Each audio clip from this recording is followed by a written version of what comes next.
Salve, salve, alunos! Chegamos para mais uma aula de História de Rondônia. Olha que legal, aula 4.1. Já estamos avançando.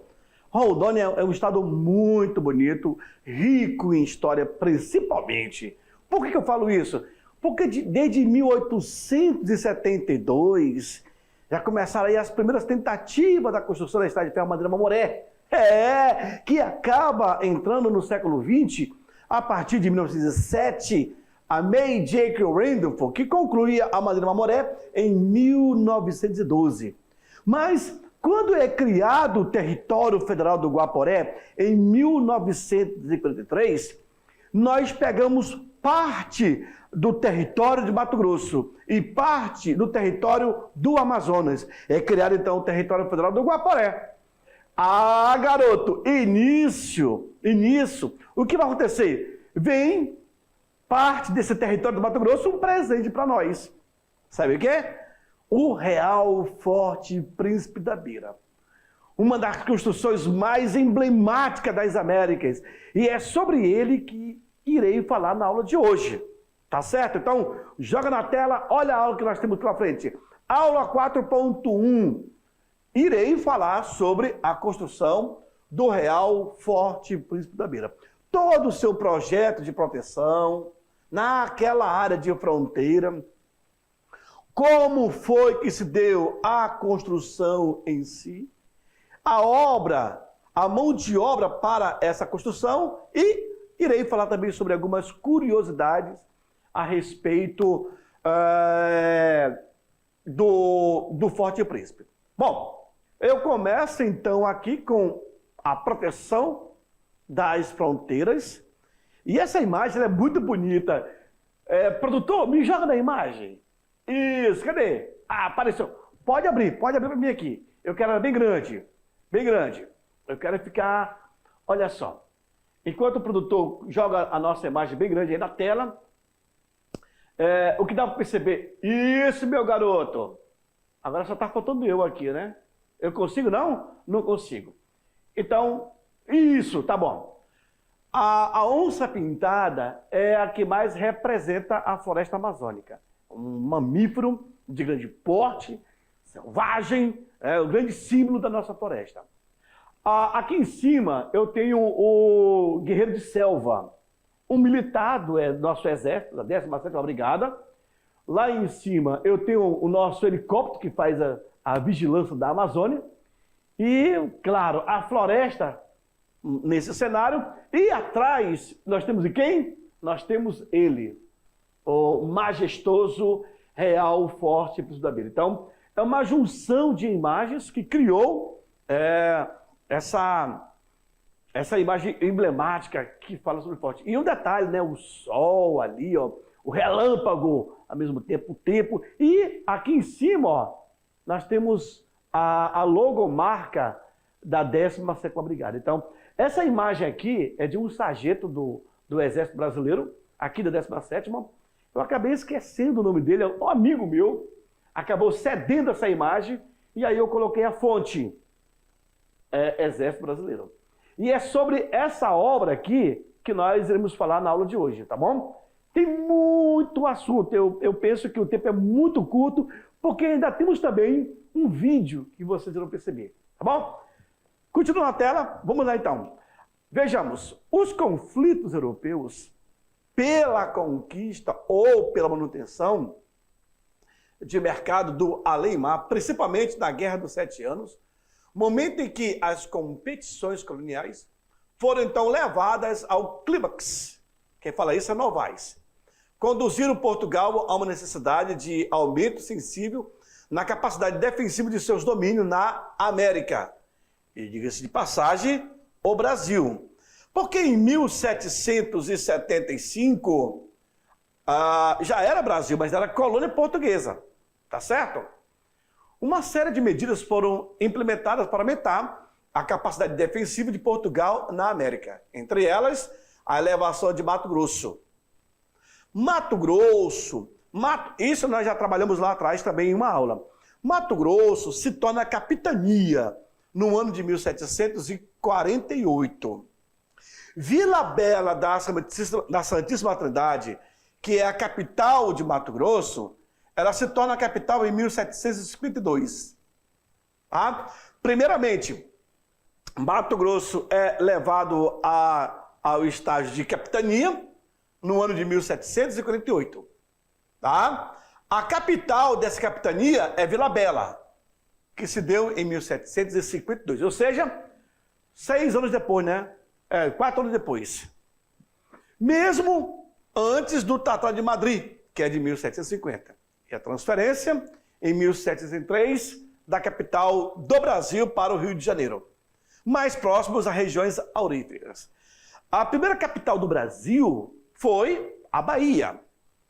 Depois, em 1763, passa a ser quem? O Rio de Janeiro. E hoje, a partir de 1961, é quem? É o Distrito Federal, Brasília. Brasília foi construída para atender a demanda política do Brasil. Ficou bem mais centralizado. Tá? Bem antes, era o Rio de Janeiro. Vejamos. Considerando as instruções régias passadas aos governadores, capitães generais e aos vice-reis, encontra-se referência ao sistema de fundamental que hoje forma o governo político, militar e civil de toda a América Portuguesa, aplicada a cada uma das capitanias daquele continente, segundo a situação de cada uma delas, estabelecido pelo Marquês de Pombal. O Marquês de Pombal, ele chega no governo no ano de 1750, que é o Dom Sebastião de Melo Pereira. O Dom Sebastião de Melo, Marquês de Pombal. Ali ele começa a criar condições para poder fazer as colônias portuguesas alavancarem, crescerem, expandirem. O Tratado de Madrid, que é de 1750, somente daria razão aos sertanistas, representando o grande passo para a consolidação do espaço, do ambiente, da área conquistada. Muito embora ainda não definitiva, dos limites territoriais do Estado do Brasil. A fim de defender o imenso continente que lhe legara a Bula Papal que é de 1492, é a conquista do paraíso, que é a conquista da América. Em 1493, nós temos a bula intercoeteira. Em 1494, nós temos o Tratado de Tordesilhas. Em 1492, houve confiar o Tratado de Tordesilhas de 1494. Perdão, aqui 4, né? Sentiram os portugueses a necessidade de levantar fortificações em pontos estratégicos de toda a terra brasílica. Certinho? Nisso, o processo de construção das fortalezas, iniciadas ainda no século XVI, teria sua consolidação no oeste da capitania de Mato Grosso, isso no século XVIII. Restando ao Real Forte da Beira a função de proteger, guardar e manter a segurança do território conquistado pela coroa portuguesa. Ok? Nesse caso, vão ser criado um cinturão de fortificações para resguardar toda a área de fronteira. Vejam, a construção do Real Forte da Beira, essa aqui é uma pintura, isso daqui é uma pintura da Cristiane Garboni. Ela é de São Paulo, inclusive vai ser minha futura confrade, e eu coloquei a fonte dela aí, a construção do Forte da Beira se deu em 19 de abril de 1775. Muitos livros, muitas biografias, acabam dizendo que a construção se deu em 76. Olha, o que se deu em 76 foi o lançamento da pedra fundamental. Quando eles já tinham construído toda essa área aqui de frente, ó. Aí, um ano depois, vieram e colocaram a pedra fundamental aqui na frente. Certinho? Ó. Essa maquete se encontra ali na aeronáutica, no espaço da aeronáutica, aonde ela traz a dimensão como seria o Forte Príncipe. Na verdade, são 15 construções, ó. 1, 2, 3, 4, 5, 6, 7, 8, 9, 10, 11, 12, 13, 14, 15. A casa do governador. Aqui é a igreja. Eu, enquanto professor, pesquisador dessa fortificação, me coloca aqui, tá lindo, né? Me coloca, eu quero falar aí para vocês. E, enquanto pesquisador desse monumento, eu pesquiso o Forte Príncipe há 23 anos. Eu tenho 5 livros publicados sobre o forte, vários artigos científicos. Mas eu confesso a vocês, eu não sei tudo ainda. Eu me tornei um habilidoso pesquisador da área, mas não sei tudo. Mas também não sei pouca coisa, muitas informações. E por que eu falo isso? Por onde eu tenho andado, a réplica mais oficial, a réplica mais real, mais próxima, que retrata o Forte Príncipe da Beira, é essa daqui. Inclusive, aqui em cima que vocês estão vendo, cadê? Aqui em cima, aqui, ó, é a igrejinha. O nome dessa igreja é Nossa Senhora da Conceição, a igreja do Forte, tá certo? Consta aí 16. Durante a construção, foram feitas mais de 5 plantas. Mas o que estava na planta, muitas vezes, não se colocou em prática. Foi somente a planta, certinho? Continua na tela, olha lá. Bem em cima do portal, que é a principal entrada, tinha essa frase. Aliás, isso aí foi uma carta mandada por Dom Luís de Albuquerque. A soberania e o respeito de Portugal impõem que neste lugar se erga um forte. E isso é obra e serviço dos homens do El-Rei, nosso Senhor. E como tal, por mais duro, por mais difícil e por mais trabalho que isso se dê, é serviço de Portugal. E tem que se cumprir. Isso daí é uma escrita que está no documento de 1776, quando foi estabelecido a pedra fundamental. Aluno, agora eu vou deixar para vocês um pequeno vídeo falando sobre toda a trajetória da construção do Forte Príncipe da Beira. Aperta o play!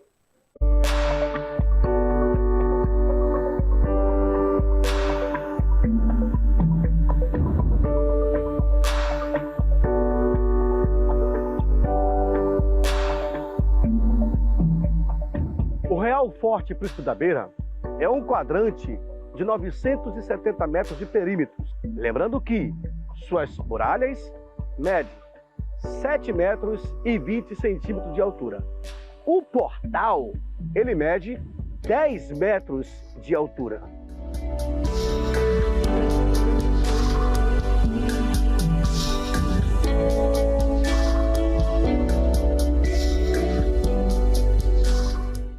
Toda a matéria-prima, que é a rocha laterítica, ela foi encontrada aqui mesmo no local. Na época, quando os homens de Domingos Sambucetti começaram a fazer a limpeza do local, encontraram a própria rocha, que vai ser utilizado para a construção. A pedra cal, boa parte foi encontrada aqui, também em Corumbá e na região de Albuquerque. Uma pequena quantidade veio de Belém do Pará, mas a grande maioria se encontrou aqui. O material bélico veio de Portugal. O Príncipe da Beira, com a sua imponência na fronteira, ela serviu para proteger a nossa área de fronteira, porque do outro lado pertencia à coroa espanhola e aqui pertencia à coroa portuguesa. Tudo isso para evitar o contrabando do ouro na nossa região.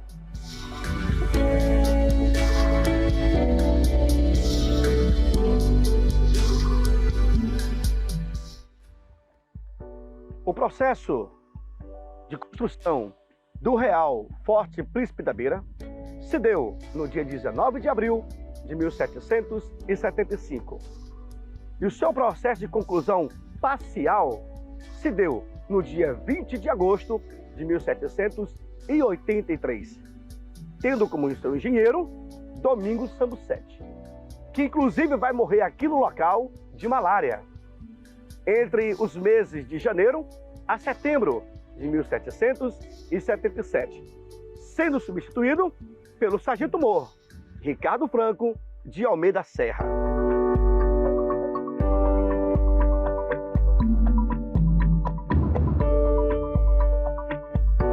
O Real Forte Príncipe da Beira acaba guardando no seu entorno vários segredos, e um deles podemos observar o local onde nos encontramos, que para os moradores locais acabam afirmando que aqui se trata de um labirinto. Mas de acordo com o livro de Emanuel Rodrigues Ferreira, Nas Selvas Amazônicas, lá ele menciona que provavelmente esse local se trata da missão de Santa Rosa Velha.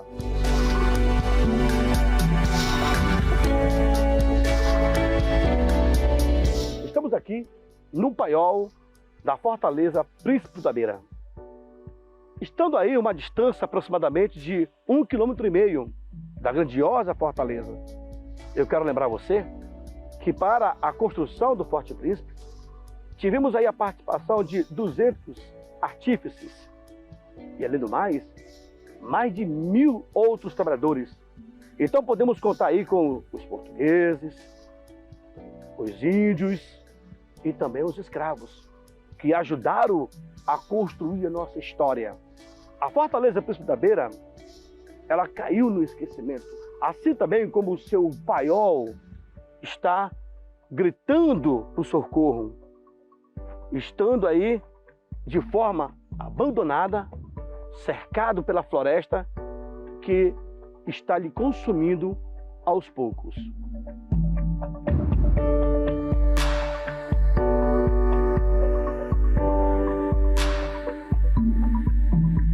Esta área que nós estamos é justamente o forno que serviu para queimar as telhas que foram servidas para a construção da monumental Fortaleza Príncipe da Beira.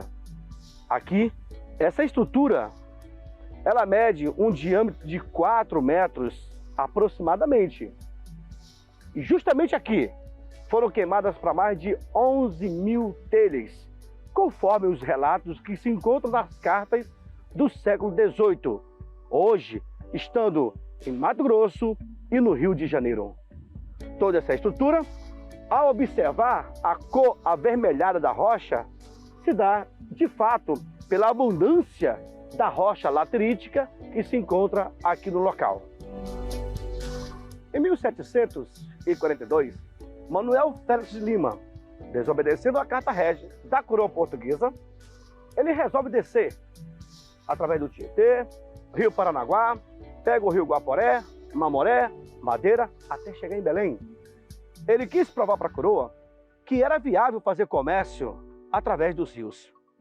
Em 1743, é criado a Missão de Santa Rosa. Essa missão é justamente criado no lado direito do Guaporé. Missão essa feita pelos espanhóis. Dom Antônio de Moura vem até o local e acaba expulsando os espanhóis, que vão descer 100 quilômetros abaixo. Ali, eles vão criar a Santa Rosa Nova. Em 1754, é criado nesse local o Fortim de Nossa Senhora da Conceição. O que vocês estão observando, nós temos um paredão feitas com rochas lateríticas. Um dado interessante, a rocha que foi utilizada para a construção foram reutilizados para a construção do Forte Príncipe da Beira. Em 1769, o Forte de Nossa Senhora da Conceição, através do terceiro governador do Mato Grosso, Luiz Pinto de Souza Coutinho, dá agora o nome de Forte de Bragança. Mas é em 1771 que vai haver uma grande enchente no Guaporé e a fortaleza não vai resistir e ela vai ser desmoronada pela água do Guaporé. Em 1772, chega nessa região o quarto governador do Mato Grosso, Dom Luiz de Albuquerque de Melo Pereira de Cáceres. Em 73, ele faz um estudo da região. Em 74, vai aprofundar o estudo. Mas é em 75, 19 de abril de 1775, que é construído o Real Forte Príncipe da Beira. O que você observa? Ao fundo, nós temos apenas a marca deixada por aquela que um dia foi uma grande fortaleza, que inclusive foi nessa fortaleza que Dom Antônio Rolim de Moura, em 1762 até 1766, defende a área de fronteira. Essa guerra se chamou Guerra Fantástica, porque Dom Antônio Rolim de Moura, com um número bem menor de soldados, ele consegue combater a fronteira dos espanhóis, ganhando inclusive a guerra. Historiando Rondônia é o que vocês estão vendo agora.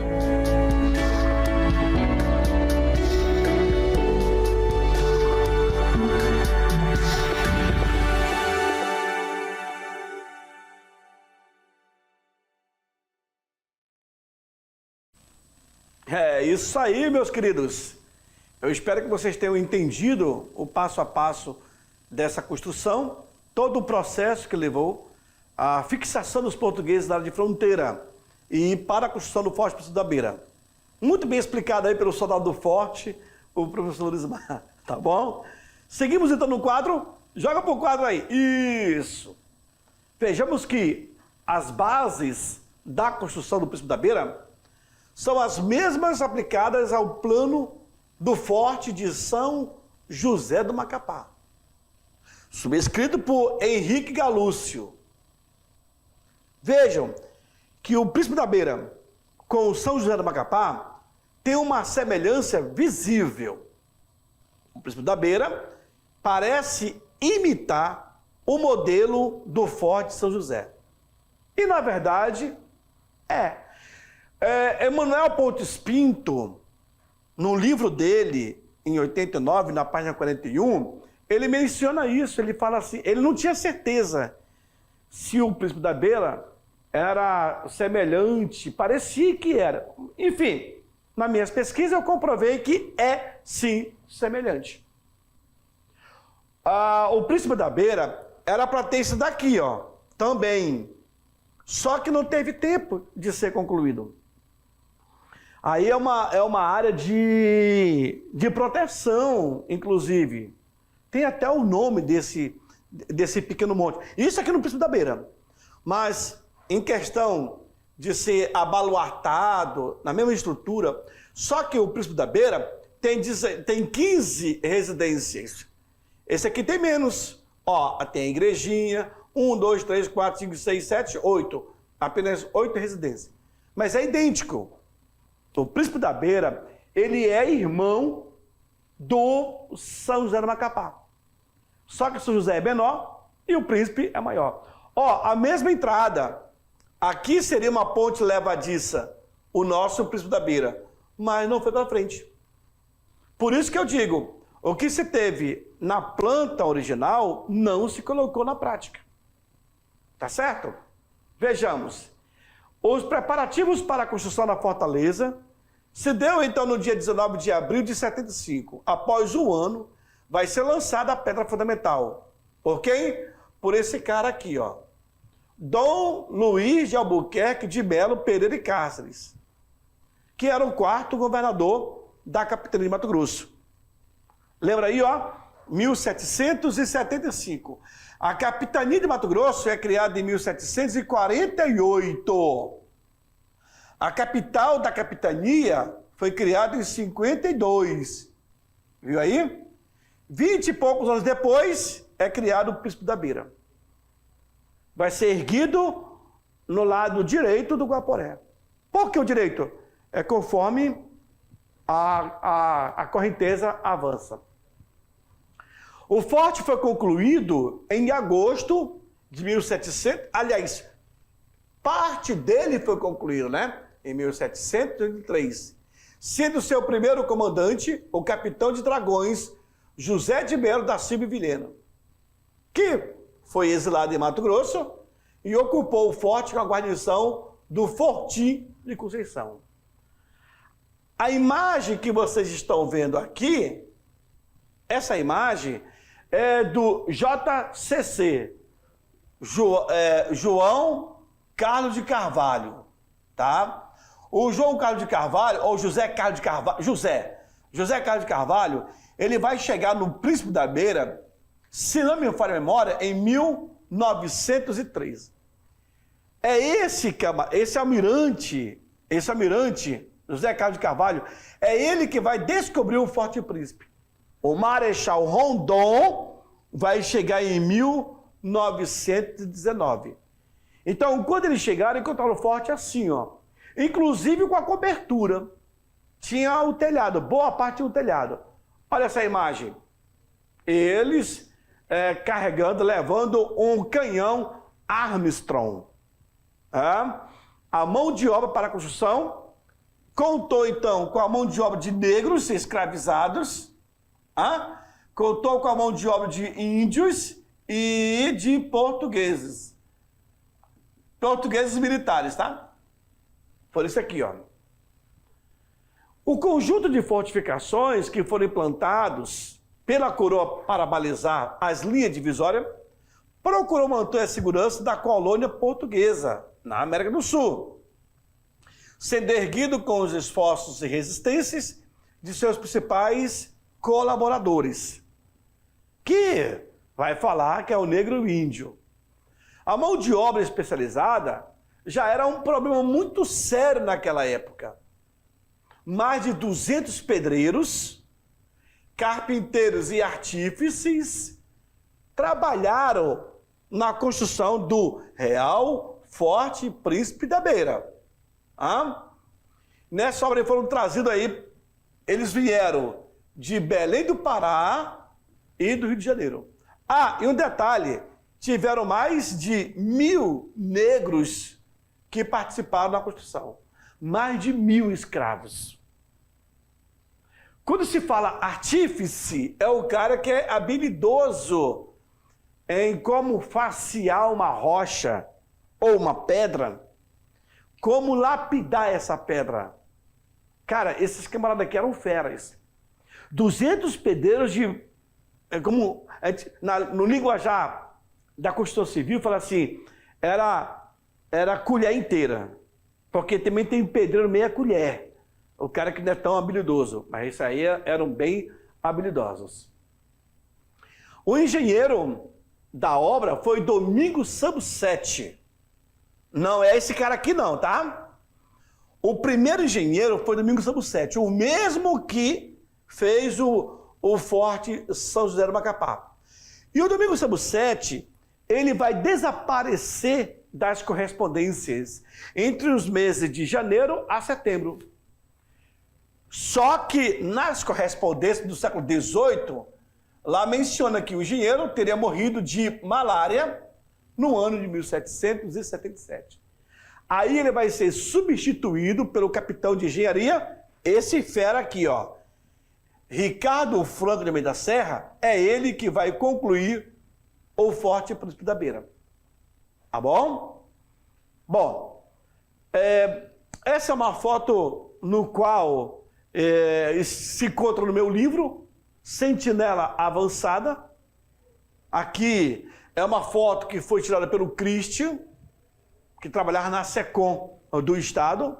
E ela representa muito Esse aí é o baluarte de Nossa Senhora Santa Bárbara. Esse é o Santa Bárbara. Conceição, Santa Bárbara, Santa André Avelino e Santa Ana de Pádua. Isso mesmo. Ah? Bom, aqui algumas imagens que foram feitas durante um concurso de redação lá em Costa Marques, onde conseguimos levar aí, dezenas de alunos para esse concurso. Aqui é o professor Beto, estando conosco nessa empreitada. E o Guaporé, quando fica bastante seco, ele fica assim, ó. Então, dá para você, inclusive, atravessar andando pelo Rio Guaporé. E existe também aqui um canal de navegação. Se você não souber andar aqui, você estoura a tua canoa, a tua voadeira, a tua embarcação. Por isso a necessidade de construir o Forte Príncipe próximo a esse canal. Porque aí a bala do canhão chegaria a atingir o invasor nessa região. O Real Forte Príncipe da Beira, ele é um quadrado de conformidade com o sistema Vauban, ou o sistema de praça, que utiliza principalmente a fortificação de bastiões. O forte ele vai ter aí os seus 970 metros de perímetros, ou seja, quase 1 quilômetro de extensão. A muralha da fortaleza, ela mede 7,20 metros de altura. Em algumas biografias relatavam que eram 10 metros. Mas aí, a minha curiosidade, levei uma trena e nós conseguimos detectar que o muro externo mede 7,20. Agora, o de fato que mede 10 metros é o portal. Quando você pega, o portal, essa parte aqui, tá? Aqui tem a porta pequena. Você pega daqui até o chão, aí você encontra 10 metros de altura. Tá bom? 4 baluartes, cada baluarte armado com 14 canhões, ou 14 canhoneiras, que dá um total de 56. Mas lembrando, os 4 baluartes, eles não foram todos armados. Na verdade, só foram armados 2 baluartes. Por quê, professor? Não chegou esse armamento, tá bom? Aí você, no lado direito, dá para perceber uma planta baixa do desenho do forte. Em torno do forte, existe um fosso, não seria um longo, profundo fosso, mas a ideia era que se a água do Guaporé invadisse, ficaria cheio de água aqui, seria aqui, água, seria água, que permitia somente a entrada através da ponte levadiça. Aqui seria criado, deixa eu ver onde eu estou. Observe que essa planta aqui, ela também não é original. Por quê, professor? Porque ela tem poucas construções. Essa aqui é a entrada principal. Ela tem 2, 4, 6, 8 construções. E do forte são 15 construções. Então essa daqui é uma das plantas. É uma das plantas. Aqui é idêntica, porém é só o traçado. E aí se construía, na verdade, seria uma ponte levadiça para cá, mas não sendo papel. Que conduzia a monumental fortaleza, uma única porta, com cerca de 3 metros de altura, a abertura da muralha norte. Em seu interior existem 14 residências. Na verdade, são 15 residências, destinadas ao comandante e demais oficiais, além da capela, de armazém e também depósito. Tudo dentro da fortificação. A pedra para a construção foi encontrada no próprio local. Porque quando eles começaram a limpar o ambiente, começaram a cavar, encontraram o veio de rocha laterítica. Usaram. Acabou? Aí, boa parte acabaram vindo também de Albuquerque. A pedra necessária à obra, foi encontrada no próprio local. Outras vieram inicialmente de Belém. Opa, negativo. Outras não vieram. O que veio de Belém foi a pedra cal. A pedra cal. É o que vai fazer o rejunte. Por via fluviais através do Rio Amazonas e tal. Isso é pedra cal. Tá bom? O transporte da artilharia a ser instalado no Príncipe da Beira foi um trabalho verdadeiramente ciclópico, onde 4 dos seus canhões, os de bronze, de calibre 24, somente foram enviados do Pará em 1825, através do rio Tapajós, levando a esse transporte 5 anos, e ele não chega no Príncipe da Beira, ele vai direto para o Forte de Coimbra. Lá ele fica e depois se encontra no Museu dos Canhões do Rio de Janeiro, que é o canhão Colubrina. Em notificação de número 644, do dia 6 de julho de 1950, a Diretoria do Patrimônio Histórico e Artístico Nacional informou ao Ministério do Exército o decreto-lei do dia 25 do dia 30 de novembro de 1927, que vai determinar a inscrição do Forte Príncipe como patrimônio histórico-artístico nacional. Certo? O forte, ele está localizado no estado de Rondônia, município de Costa Marques, à margem direita do Rio Guaporé, em frente ao território boliviano, distante aí de Guajará-Mirim, 375 quilômetros por via fluvial. E a distância com Manaus é de 1.145 quilômetros. Quem toma conta hoje lá do forte, bom, quem comanda é a 17ª Brigada, sob a jurisdição do 6º BIS, que é o Batalhão de Infantaria de Selva de Guajará-Mirim. E hoje foi instalado lá no forte o PEF, que é o Pelotão Especial de Fronteira, desde 1930, quando eles voltaram, limparam a área e estabeleceram um PEF. Tá bom? Primeiro pelotão de fuzileiros de selva, destacado do Forte da Beira, na cidade de Costa Marques. Tá bom? Todas as vezes que chega uma autoridade, um general, é montado esse palanque. Aqui fica o general, o comandante ou a autoridade, e é feita uma apresentação com os nossos militares. E claro que eles acabam também se vestindo com o uniforme daquela época para representar a coroa portuguesa. Tá certo? Bom, meus queridos, aí o material complementar, uma poesia do professor Beto, deu uma lida, e é isso daí.